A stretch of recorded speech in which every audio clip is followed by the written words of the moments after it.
गंगा नदी पर आने वाले समय में 9 नए मेगा ब्रिज अस्तित्व में आ जाएंगे। इनमें कई पुलों का काम अंतिम चरण में भी है।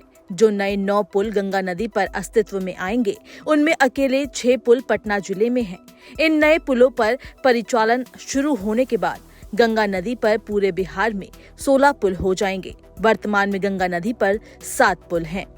पटना जिले में गंगा नदी पर जो नए 6 पुल अस्तित्व में आने वाले हैं, उनमें सबसे पहला नाम मोकामा के राजेंद्र सेतु के समानांतर बनकर तैयार ओटा सिमरिया के बीच बनकर तैयार 6 लेन का पुल है। सारण के दिगवारा से पटना के शेरपुर के बीच भी गंगा नदी पर 6 लेन के पुल का निर्माण आरंभ हुआ है। इस पुल को पटना रिंग रोड की संपर्कता मिलेगी। पटना स्थित जेपी सेतु के समानांतर नए 6 लेन पुल को भी मंजूरी मिल गई है। महात्मा गांधी सेतु के समानांतर 4 लेन पुल का निर्माण कार्य आगे बढ़ चुका है। राज्य सरकार की निधि से कच्ची दरगाह से बिदपुर के बीच बन रहे 6 लेन के पुल का निर्माण कार्य इस वर्ष पूरा होना है। बख्तियारपुर से ताजपुर के बीच गंगा नदी पर 4 लेन पुल का निर्माण कार्य फिर से शुरू हुआ है।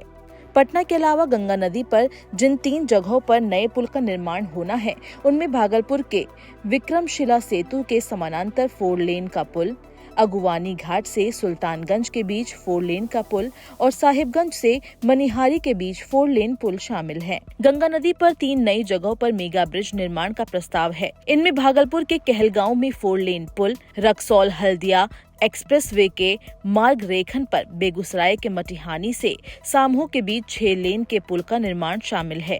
बिहार में गंगा नदी पर वर्तमान में 7 पुल हैं। इनमें बक्सर में 2 लेन का पुल, आरा छपरा के बीच 4 लेन पुल, दीघा सोनपुर के बीच 2 लेन का पुल, महात्मा गांधी सेतु 2 लेन का राजेंद्र सेतु, मुंगेर में रेल सह सड़क पुल और भागलपुर में 2 लेन का विक्रमशिला सेतु शामिल है।